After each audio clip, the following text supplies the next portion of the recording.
I painted my cabin yellow, and my neighbor acted like I set the whole neighborhood on fire. She showed up yelling through a megaphone, waving a fake fine she printed at home and calling me a community threat. Her reason?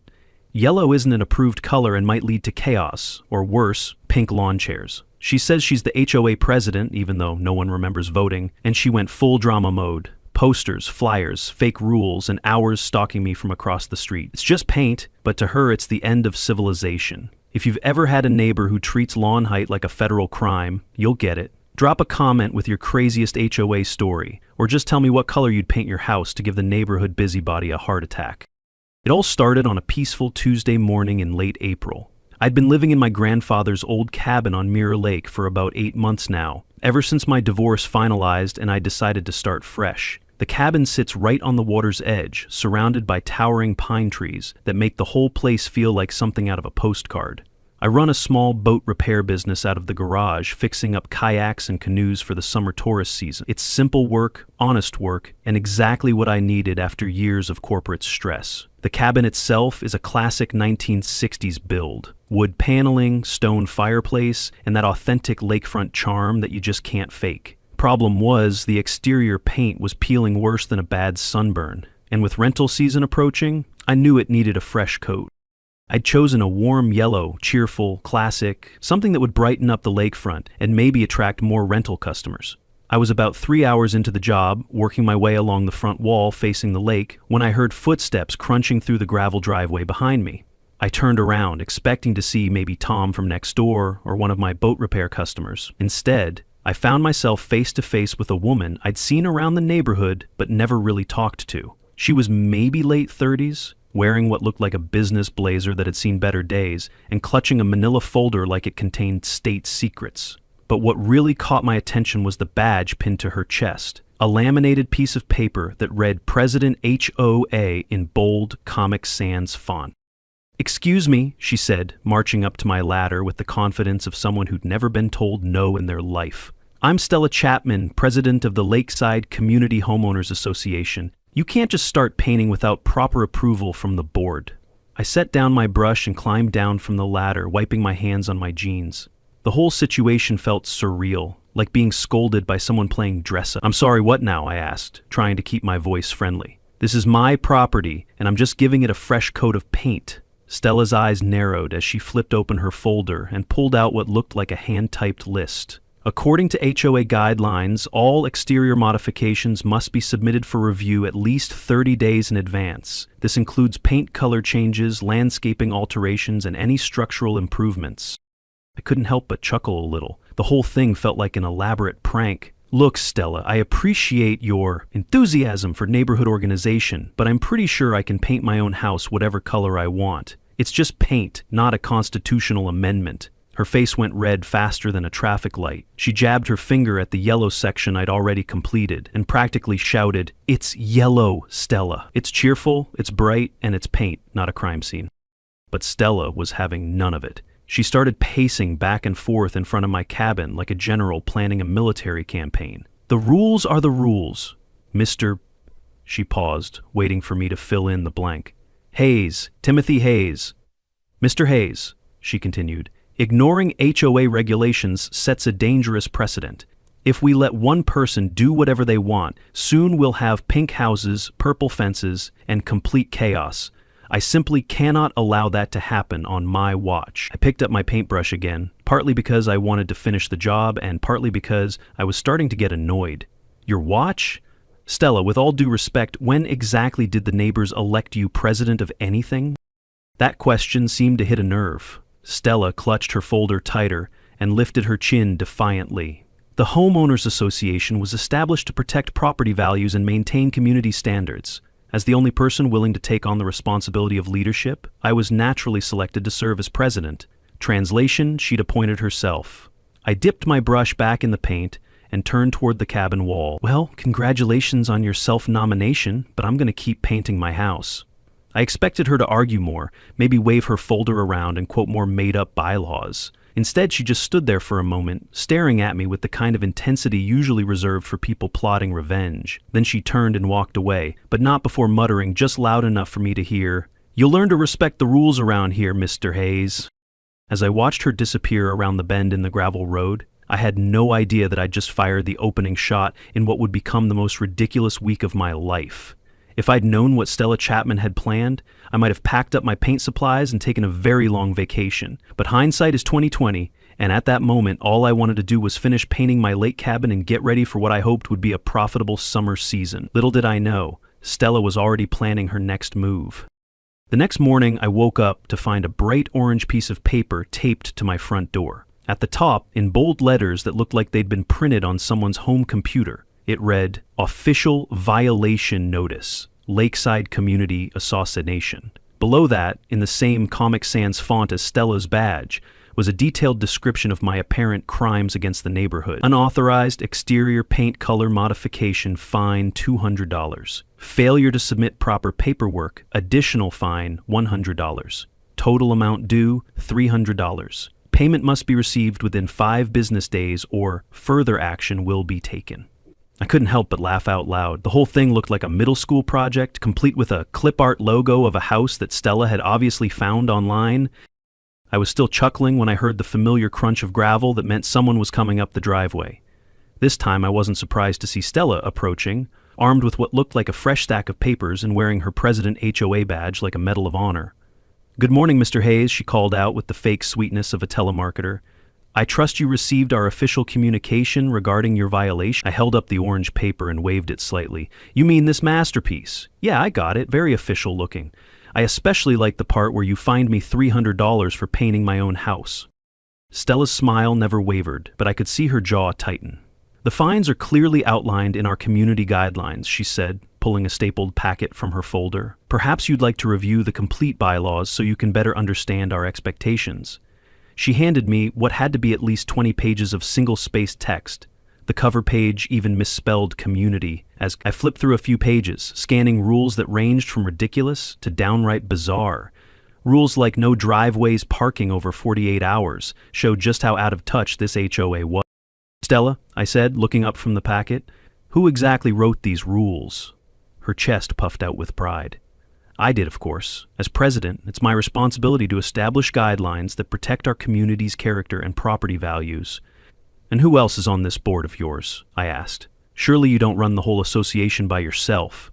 For just a moment, Stella's confident facade cracked. "Well, the other residents are quite busy with their own lives. I've taken on the roles of president, secretary, and treasurer until we can hold proper elections." In other words, she was a one-woman show putting on a performance for an audience of one, herself. I folded the packet and handed it back to her. "Thanks for the reading material, but I think I'll pass on both the fines and the regulations. I'm going to finish painting my cabin, and then I'm going to enjoy my morning coffee on the deck." Stella's fake smile disappeared completely. "Mr. Hayes, I don't think you understand the seriousness of this situation. HOA violations can affect your property value, your ability to sell, even your standing in the community." I picked up my coffee mug from the porch railing and took a slow sip. The only thing affecting my standing in the community is having this conversation with someone who appointed herself queen of the neighborhood. That's when Stella really lost it. She turned crimson with rage. "How dare you? I am trying to maintain order and civility in our community, and you're treating it like a joke." She started pacing again, but this time it was more frantic than purposeful. "Fine, if you want to play games, we can play games, but don't say I didn't warn you when this escalates." She stormed back to her car, but before driving away, she rolled down the window and shouted, "You have until Friday to pay those fines, Mr. Hayes. After that, I'll have no choice but to take more serious action." I watched her drive away, wondering what more serious action could possibly look like. I didn't have to wait long to find out. By noon, I discovered the answer taped to 3 different telephone poles around the neighborhood. Bright yellow flyers with my name and address, declaring me a community violator and warning neighbors about my flagrant disregard for established guidelines. The flyers even included a fuzzy photo of my half-painted cabin, apparently taken from the road with a phone camera. At the bottom, in bold letters, it read, "Protect your property values. Report violations to Stella Chapman, HOA President." I spent the rest of the day painting and trying to ignore the occasional car that would slow down as it passed my cabin, the driver craning their neck to get a better look at the violator's house. By evening, I'd finished the front wall and was feeling pretty good about the color choice. The yellow looked exactly like I'd hoped, warm, clean, and made the cabin pop against the trees. I was cleaning my brushes when my neighbor Tom walked over from the cabin next door. "Hey, Timothy," he said, glancing around nervously. "Listen, I got one of those flyers today. Pretty crazy stuff, huh?" I laughed and shook my head. "Yeah, Stella's really something else. I had no idea we had such a dedicated community organizer living among us." Tom didn't laugh. In fact, he looked genuinely worried. "The thing is, she's been talking to a lot of people. Some folks are starting to think maybe she has a point about property values and all that." I could see where this was heading. "And?" Tom shrugged uncomfortably. "Just saying, it might be easier to paint it beige or something. Keep the peace, you know?" That night, as I sat on my deck watching the sunset reflect off Mirror Lake, I thought about Tom's suggestion. Maybe he was right. Maybe it would be easier to just give in, paint the cabin some boring earth tone, and avoid the drama. But every time I looked at that beautiful yellow wall, I felt a surge of stubborn pride. This was my property, my cabin, my choice. If Stella Chapman thought she could bully me into submission with homemade flyers and fake fines, she was about to learn just how wrong she was. I had no idea that tomorrow would bring an escalation that would make today's drama look like a friendly disagreement. But I was about to find out that Stella Chapman was just getting started. Thursday morning started with voices carrying across the water. In her backyard, Stella stood beside a poster board titled "Hayes Property, 6 Violations," preaching to a semicircle of 4 neighbors. I grabbed my binoculars and focused in on the scene. The poster board had photos taped to it, including several shots of my cabin from different angles. Stella was pointing at each photo with a ruler like a prosecutor presenting evidence to a jury. Her audience consisted of 3 neighbors I recognized by sight but had never really spoken to, plus Mrs. Henderson from the blue cottage at the end of the road. They were all leaning forward, hanging on Stella's every word like she was revealing state secrets. After about 20 minutes, the meeting broke up, and I watched the attendees walk away with what looked like packets of information. Mrs. Henderson actually shook Stella's hand before leaving, which somehow felt like the most ominous part of the whole spectacle. I was still processing what I'd witnessed when my phone rang. "Timothy, it's Tom," came the nervous voice of my next-door neighbor. "Listen, I just wanted to give you a heads up. Stella's been making the rounds this morning, and she's got some of the neighbors pretty worked up about your paint job." I thanked Tom for the warning and hung up, but I was already starting to see the evidence of Stella's campaign with my own eyes. Over the next few hours, I noticed an unusual amount of foot traffic on the normally quiet lakefront road. People I'd never seen before were walking by, slowing down to stare at my cabin and taking pictures with their phones. Some of them weren't even trying to be subtle about it.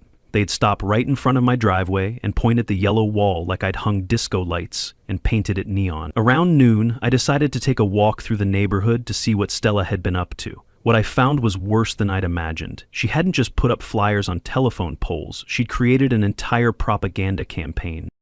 Every community bulletin board within a half-mile radius now featured a bright red poster with my name and address in bold letters. The headline read, "Timothy Hayes, Community Violator." And below that was a list of my supposed crimes against neighborhood harmony. Unauthorized paint color modification. Refusal to comply with HOA regulations. Disrespectful attitude toward community leadership, potential negative impact on property values. At the bottom of each poster was a photo of my cabin and Stella's contact information, encouraging people to report any additional violations they might observe. Her posters made me feel like I was being accused of war crimes for choosing yellow. But the posters were just the beginning. As I continued my walk, neighbors who used to wave now either looked away or crossed to the other side of the street. Mrs. Peterson, who'd always been friendly when I helped her with her boat repairs, actually turned around and walked in the opposite direction when she spotted me coming. It was like I'd been branded with some kind of social disease, all because I'd chosen yellow instead of beige for my exterior paint. The most surreal moment came when I reached the small community center near the lake's main public access point. Stella had somehow convinced the building manager to let her post an official-looking notice on the community board inside. This one was typed on letterhead that read, "Lakeside Community Association, established 2023, and was titled, "Emergency Community Alert." The text was formal and bureaucratic, warning residents about a concerning trend of regulatory non-compliance, and urging everyone to remain vigilant and report any suspicious activities or unauthorized modifications to community leadership. At the bottom, in smaller print, it mentioned that an emergency community meeting would be held the following evening to address these serious concerns. I was reading this masterpiece of neighborhood paranoia when I heard a familiar voice behind me. Quite a production, isn't it? I turned to find Tom standing in the doorway, shaking his head. She's been at this since 6 a.m., he continued. I saw her hanging posters at the gas station, the grocery store, even the post office. She's treating this like you're some kind of public menace. I laughed, but it came out more bitter than amused, all because I painted my house yellow. You realize how insane this is, right? Tom nodded, but his expression remained troubled. The thing is, Timothy, some people are starting to buy into it. Stella's really good at making it sound like you're part of some bigger problem, with property values and community standards. As we walked back toward our cabins, Tom filled me in on some of the conversations he'd overheard. Stella wasn't just complaining about my paint job, she was positioning it as the tip of the iceberg. According to her narrative, my defiant attitude represented a dangerous trend that would lead to complete neighborhood chaos if left unchecked. She was painting herself as the only thing standing between the community and total anarchy, with my yellow cabin as Exhibit A, in her case, for stronger enforcement of community standards. She's even got some people convinced that your paint job could hurt their property values, Tom said. Mrs. Henderson is talking about getting her house appraised because she's worried about the impact on resale prices. That evening, as I sat on my deck watching another beautiful sunset over Mirror Lake, I felt truly isolated for the first time since moving to the cabin.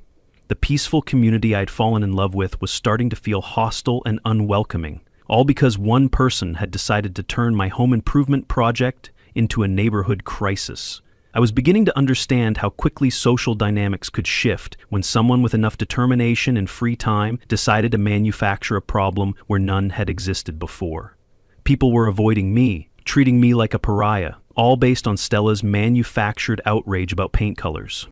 But I had no idea that tomorrow would bring a knock on my door that would change everything about this ridiculous situation. Stella's campaign was about to get what she thought was official backing, but the results would be very different from what she expected. The weekend brought no relief from Stella's campaign. If anything, her determination seemed to intensify after Officer Davis's visit. Saturday morning, I woke up to find that someone had left a stack of flyers on every doorstep in the neighborhood. The headline read, "Protect our community, stop the degradation," and featured a side-by-side comparison photo showing a before image of my cabin in its original weathered state next to an aftershot of the yellow wall. Somehow, Stella had managed to make my home improvement project look like vandalism through the magic of selective photography and inflammatory text. The flyers contained what she called documented evidence of escalating violations and urged residents to take a stand before our property values plummet. She'd even included a petition at the bottom, calling for immediate action to restore community standards and demanding that I return the property to its original condition or face legal consequences. By noon, I counted at least 8 signatures on the copy that had been left at my door, including Mrs. Henderson and several other neighbors I'd previously considered friendly acquaintances. The social isolation I'd felt during the week was now becoming complete. Sunday was worse. I made the mistake of driving to the local grocery store for supplies, only to find that Stella had expanded her poster campaign to include local businesses. The community bulletin board at Miller's Market now featured a full-color flyer with community alert in bold red letters, warning shoppers about ongoing property violations in the lakefront area, and providing Stella's phone number for anyone who wanted to report suspicious activities. The teenage cashier actually stared at me with recognition when I checked out, and I overheard 2 customers behind me in line discussing that guy who's causing all the trouble with his house painting. By Monday morning, I was seriously considering Tom's original suggestion to just repaint the cabin in some boring beige color and be done with the whole mess. The constant stress was wearing me down, and the feeling of being treated like a pariah in my own neighborhood was starting to affect my sleep and my work. I'd lost 2 potential boat repair customers over the weekend, people who'd called to schedule services but then canceled after reconsidering their options. It didn't take a genius to figure out that word was spreading beyond just my immediate neighbors. That's when I remembered Officer Davis's cryptic comment about taking a closer look at my family documents. I'd been putting off that basement excavation project for months, partly because the space was dusty and cramped, and partly because going through a dead relative's papers always felt like an invasion of privacy. but his suggestion had been too specific to ignore, and I was running out of options for dealing with Stella's increasingly aggressive campaign. If there was something in my grandfather's paperwork that could help my situation, I needed to find it. The basement smelled like damp wood and dust. My grandfather left 6 boxes dating back to the 1940s. I started with the most recent box, working my way through property tax records, insurance policies, and maintenance receipts. Most of it was routine homeowner paperwork, but as I dug deeper into the older documents, I began to find things that didn't quite match my understanding of the property. The first surprise was a survey map from 1965 showing the cabin's lot boundaries. According to my mental picture of the property, I owned maybe half an acre, including the cabin, garage, and a small strip of lakefront. But this survey showed something completely different, a much larger parcel that seemed to extend far beyond what I'd assumed were my property lines. The map revealed I owned far more land than I'd thought, nearly the entire lakefront. Hidden in those boxes were deeds, use agreements, and lakefront maps, documents that redefined everything. My grandfather hadn't just bought a small lakefront lot in the 1960s, he'd apparently purchased a much larger tract of land that included significant portions of what I'd always thought was community property. The third box contained the bombshell that made everything click into place. At the bottom, wrapped in an old towel, was the original deed to the property dated October 15, 1965. The legal description was full of surveyor's terminology that I had to read 3 times to understand, but the basic facts were unmistakable. My grandfather had purchased not just the cabin lot, but 52 acres of prime lakefront property, including the land where at least 6 other cabins now stood. According to this deed, Stella Chapman's house, Mrs. Henderson's cottage, Tom's place next door, and several other properties in the neighborhood were all sitting on land that legally belonged to me. I sat there in that dusty basement, holding documents that completely reframed everything I thought I knew about my situation with Stella Chapman. She hadn't just been harassing a regular homeowner about paint colors. She'd been trying to bully the actual owner of the land her house was built on. The irony was so perfect it almost seemed fictional. For the past week, I'd been tolerating lectures about community standards and property values from someone who was literally living on my property without paying rent. But the discovery also raised new questions. If my grandfather owned all this land, how had other people been allowed to build houses on it? Had he sold lots to individual homeowners, or were there some kind of lease agreements involved? And most importantly, what were my rights and responsibilities as the current owner? I spent the next several hours going through every remaining document in those boxes, and by the time I emerged from the basement, I had a much clearer picture of the situation, and a plan for dealing with Stella Chapman that would make her poster campaign look like child's play. The documents revealed that my grandfather had been incredibly generous, allowing neighbors to build on his land through informal agreements. They'd been long-term guests for decades, most having no idea their property rights were so limited. Now I understood why Officer Davis had reacted so strangely to my ownership papers, and why he'd suggested I dig deeper into the family documents. Tomorrow, I would start turning the tables on Stella Chapman in a way she never saw coming. The weekend brought no relief from Stella's campaign. If anything, her determination seemed to intensify after Officer Davis's visit. Saturday morning, I woke up to find that someone had left a stack of flyers on every doorstep in the neighborhood. The headline read, "Protect Our Community, Degradation," and featured a side-by-side comparison photo showing a before image of my cabin in its original weathered state, next to an after shot of the bright yellow wall. Somehow, Stella had managed to make my home improvement project look like vandalism through the magic of selective photography and inflammatory text. The flyers contained what she called documented evidence of escalating violations and urged residents to take a stand before our property values plummet. She'd even included a petition at the bottom, calling for immediate action to restore community standards and demanding that I return the property to its original condition or face legal consequences. By noon, I counted at least 8 signatures on the copy that had been left at my door, including Mrs. Henderson and several other neighbors I'd previously considered friendly acquaintances. The social isolation I'd felt during the week was now becoming complete. Sunday was worse. I made the mistake of driving to the local grocery store for supplies, only to find that Stella had expanded her poster campaign to include local businesses. The community bulletin board at Miller's Market now featured a full-color flyer with "Community Alert" in bold red letters, warning shoppers about ongoing property violations in the lakefront area, and providing Stella's phone number for anyone who wanted to report suspicious activity. The teenage cashier actually stared at me with recognition when I checked out, and I overheard two customers behind me in line discussing that guy who's causing all the trouble with his house painting. By Monday morning, I was seriously considering Tom's original suggestion to just repaint the cabin in some boring beige color and be done with the whole mess. The constant stress was wearing me down, and the feeling of being treated like a pariah in my own neighborhood was starting to affect my sleep and my work. I'd lost 2 potential boat repair customers over the weekend, people who'd called to schedule services but then canceled after reconsidering their option. It didn't take a genius to figure out that word was spreading beyond just my immediate neighbors. That's when I remembered Officer Davis's cryptic comment about taking a closer look at my family documents. I'd been putting off that basement excavation project for months, partly because the space was dusty and cramped, and partly because going through a dead relative's papers always felt like an invasion of privacy. But his suggestion had been too specific to ignore, and I was running out of options for dealing with Stella's increasingly aggressive campaign. If there was something in my grandfather's paperwork that could help my situation, I needed to find it. The basement of the cabin was exactly as unwelcoming as I remembered. Low ceiling, concrete walls, and that musty smell that comes from decades of lake humidity. My grandfather had been a meticulous record keeper, and he'd left behind at least 6 boxes of documents dating back to the 1940s. I started with the most recent box, working my way through property tax records, insurance policies, and maintenance receipts. Most of it was routine homeowner paperwork, but as I dug deeper into the older documents, I began to find things that didn't quite match my understanding of the property. The first surprise was a survey map from 1965 showing the cabin's lot boundaries. According to my mental picture of the property, I owned maybe half an acre, including the cabin, garage, and a small strip of lakefront.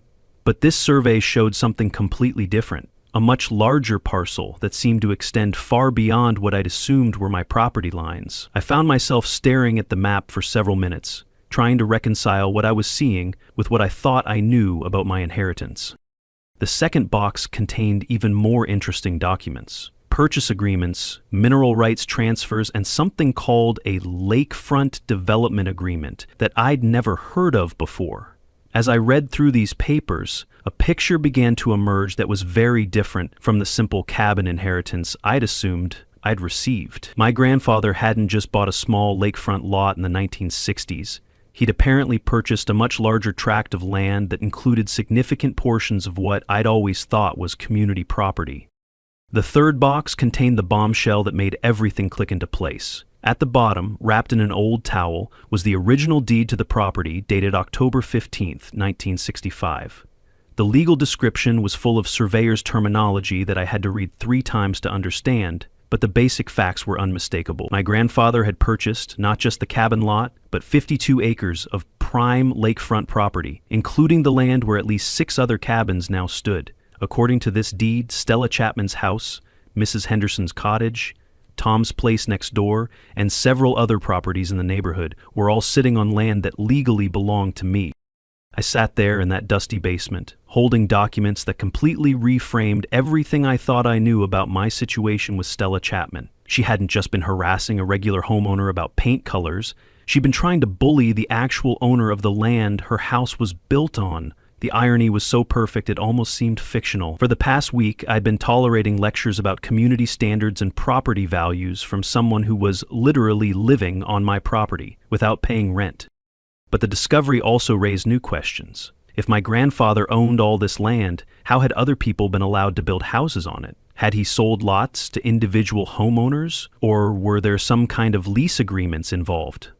And most importantly, what were my rights and responsibilities as the current owner? I spent the next several hours going through every remaining document in those boxes, and by the time I emerged from the basement, I had a much clearer picture of the situation and a plan for dealing with Stella Chapman that would make her poster campaign look like Tuesday morning. I woke up with a sense of purpose I hadn't felt since this whole ridiculous situation began. Armed with the knowledge of what I actually owned, I was ready to turn the tables on Stella Chapman in a way she'd never see coming. But first, I needed to make a few phone calls to confirm what I'd discovered in those basement documents. I started with the county recorder's office, where a helpful clerk named Janet walked me through the current property records over the phone. "Oh yes, Mr. Hayes," she said after pulling up the files. "Your grandfather's original purchase is still on record. 52 acres, purchased in 1965, with several informal use agreements, allowing other parties to build on portions of the property." The key word there was informal. According to Janet, my grandfather had allowed neighbors to build cabins on his land without transferring actual ownership. They'd been essentially long-term guests for nearly 60 years, though most of them probably had no idea their property rights were so limited. "Your grandfather was known for being very generous with his land," Janet explained. "But legally speaking, you're the sole owner of the entire parcel." I thanked Janet for the information and hung up with a smile spreading across my face. It was time for some visual payback. My first stop was the local hardware store, where I purchased materials for what I like to think of as educational signage. 2 large pieces of exterior-grade plywood, weather-resistant paint in bold colors, and stencils for creating professional-looking text. I spent the rest of Tuesday morning in my garage, crafting signs that would make Stella's homemade flyers look like amateur hour. The first sign was a masterpiece of passive-aggressive messaging. "Partyland. Unauthorized HOA rules will be ignored. Management reserves the right to revoke access for harassment of property owner." I painted it in yellow and white to match my cabin, just to drive the point home. The second sign was even better. "Hayes Property. Free access for anyone who doesn't yell at me about paint colors. Violators of common courtesy may be asked to leave." I made this one in bold red letters on a white background, ensuring it would be visible from anywhere on the lakefront road. Both signs were large enough to be read from a distance, but professional enough to avoid looking like the work of a crazy person. When I was finished, I had 2 pieces of signage that would communicate my new understanding of the situation without revealing all my cards at once. Wednesday morning, I installed the first sign at the entrance to my driveway, right where anyone approaching the cabin would be sure to see it. The second sign went up near the small dock where I kept my kayaks and canoes for the rental business. Both locations were clearly visible from the road, meaning anyone driving by would get the message loud and clear. I was still admiring my handiwork when I heard the familiar sound of Stella's sedan screeching into my drive. This time, she practically launched herself out of the car before it had stopped moving, her face already red with indignation. "What is the meaning of this?" she shrieked, pointing at my new signage with a trembling finger. "You can't put up signs like that. This is a residential neighborhood, not some kind of commercial enterprise." I leaned against my porch railing and took a sip of coffee, enjoying the moment more than I probably should have. "Actually, Stella, I'm pretty sure I can put up whatever signs I want on my own property. Freedom of expression and all that." She stomped closer to the first sign, reading it again with growing outrage. "Unauthorized HOA rules? How dare you? I am the legitimate president of this community association." That's when I decided to take things up a notch. "You know what, Stella?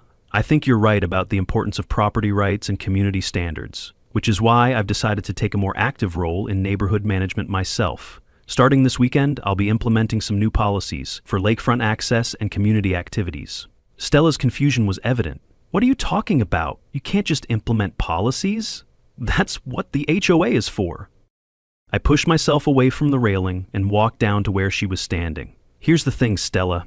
I've been doing some research into property ownership around here, and I've discovered some very interesting information about who actually has the authority to make decisions in this neighborhood."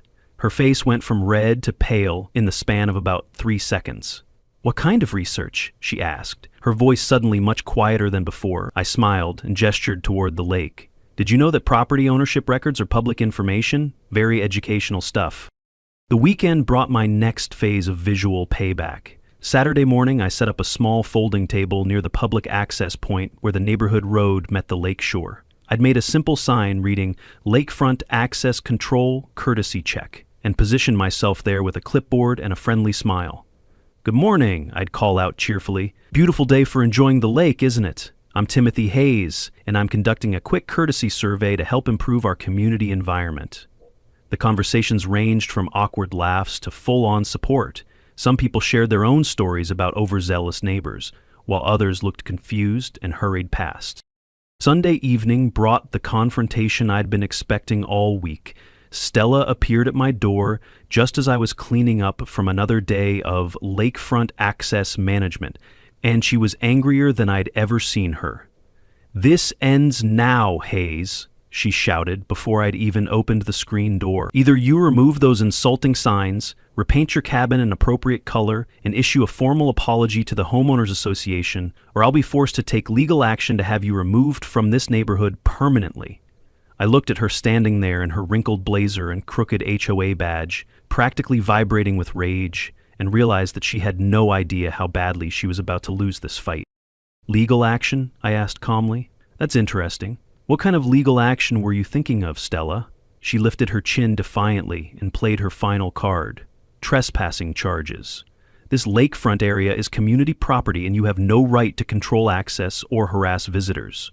I'm calling the police first thing tomorrow morning, and this time they'll have to take action against you." I nodded thoughtfully, as if considering her threat seriously. "You know what, Stella? I think that's an excellent idea. Let's call the police and settle this property ownership question once and for all. I think you'll find the results very educational." Monday morning arrived with the kind of crisp clarity that makes everything seem possible. I was sitting on my deck, watching the sunrise paint the lake in shades of gold and pink, when I heard the now familiar sound of multiple vehicles approaching. Officer Davis had arrived first, followed closely by what looked like half the neighborhood converging on my property, for what Stella had apparently promised would be my final humiliation. I stood up and stretched, feeling more relaxed than I had in weeks. After 10 days of escalating drama, I was finally going to get some resolution. Officer Davis climbed out of his patrol car with the same patient expression I remembered from our previous encounter. But this time there was something different in his demeanor. He looked almost excited, like he was looking forward to what was about to happen. "Morning, Mr. Hayes," he called out as he approached my deck. Behind him, Stella was emerging from her car with an armload of folders, wearing what appeared to be a full business suit along with her President HOA badge and matching sash. She'd even brought a briefcase, which seemed like overkill for a neighborhood paint dispute. "Officer Davis, thank goodness you're here," Stella announced dramatically, marching up to join us with her chin held high. "This man has escalated his harassment campaign beyond all reasonable bounds. He's now actively preventing residents from accessing public lakefront areas." She opened her briefcase and began pulling out what looked like dozens of documents. "I have statements from multiple witnesses, photographic evidence of his illegal signage, and documentation proving that his actions constitute criminal trespassing on community property." Officer Davis accepted Stella's paperwork with the same bemused expression I remembered from before, but he didn't immediately start reading through it. Instead, he turned to me with what I was now certain was barely suppressed amusement. "Mr. Hayes, I believe you mentioned last time that you might want to review some family documents. Did you happen to follow up on that suggestion?" "Actually, I did. Found some very interesting information in my grandfather's papers. Would you like to see what I discovered?" I went inside and retrieved the folder containing my grandfather's original property deed and survey maps. When I handed them to Officer Davis, his reaction was even more pronounced than it had been the first time he'd seen my paperwork. He studied the deed carefully, then looked at the survey map, then glanced around at the various cabins visible from my deck. "Mr. Hayes," he said slowly, "according to these documents, you own considerably more property than just this cabin." Stella, who had been standing there impatiently while we ignored her briefcase full of evidence, suddenly looked confused. "What do you mean more property? He owns one small lakefront lot. That's it." Officer Davis handed the deed to Stella, and I watched her face change as she read through the legal description. The transformation was remarkable. Confusion giving way to disbelief, disbelief giving way to shock, and shock giving way to something approaching horror. "This can't be right," she whispered, looking up from the document with wide eyes. "This says he owns 52 acres. That would include everything, all the cabins, all the lakefront, everything." Officer Davis nodded solemnly. "Including the lot your house sits on, Ms. Chapman." The silence that followed was the most beautiful sound I'd heard in weeks. Stella stood there holding my grandfather's deed like it was a venomous snake, her mouth opening and closing without any sound coming out. Around us, the neighbors who'd gathered to witness my supposed downfall were beginning to murmur among themselves as word spread about what the document contained. Tom looked stunned. Mrs. Henderson had gone pale. "I don't understand," Stella finally managed to say. "If he owns all this land, how do the rest of us have property rights?" Officer Davis handed her another document from my grandfather's file. "Your grandfather was apparently very generous with his property," he explained to me, though he was speaking loudly enough for everyone to hear. "He allowed people to build cabins on his land without transferring ownership. Legally speaking, you're the landlord and their long-term tenant." That's when Stella completely lost it. This is impossible. I've been living here for 3 years. I have a mortgage. I'm the president of the Homeowners Association. Officer Davis looked at her with what was now open amusement. Miss Chapman, you just spent the last 2 weeks trying to evict your own landlord for painting his house the wrong color. The laughter that erupted from the gathered crowd was immediate and loud. In fact, you called the police to arrest a man for trespassing on his own property. That's going to go down as one of the most creative false police reports I've ever taken. I looked out at the crowd of neighbors, people who'd been avoiding me, signing petitions against me, and treating me like a pariah for the past 2 weeks. Now they were staring at me with a mixture of embarrassment, amazement, and what looked like newfound respect. I want everyone to know, I said loudly enough for all of them to hear, that I have no intention of changing the current living arrangements. My grandfather let you build here because he believed in community and neighborly cooperation. I feel the same way. However, I continued, looking directly at Stella, I do think it's time we establish some new community standards. Starting today, harassment of residents for aesthetic choices is prohibited. Self-appointed authority figures who abuse their imaginary power will be asked to find housing elsewhere.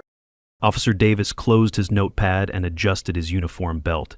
Well, this has been educational for everyone involved. Miss Chapman, I strongly suggest you reconsider your approach to community relations. He turned to me with a grin that he was no longer trying to hide. Mr. Hayes, I think you'll find that property ownership comes with certain privileges, including the right to paint your house whatever color you damn well please. As he walked back toward his patrol car, I heard him mutter, just loud enough for everyone to hear, "Called the cops on the guy standing on his own land. That's definitely going in the report." Over the next few hours, I received visitors apologizing and thanking me for my grandfather's generosity. Stella packed her belongings and moved out within 2 weeks. The yellow paint job turned out exactly as I'd hoped. Bright, inviting, and totally harmless. Sometimes the quietest person in the room is the most powerful, and sometimes patience is just preparation for the perfect comeback. The Lakeside Community Association was officially disbanded, and my boat rental business thrived for years to come.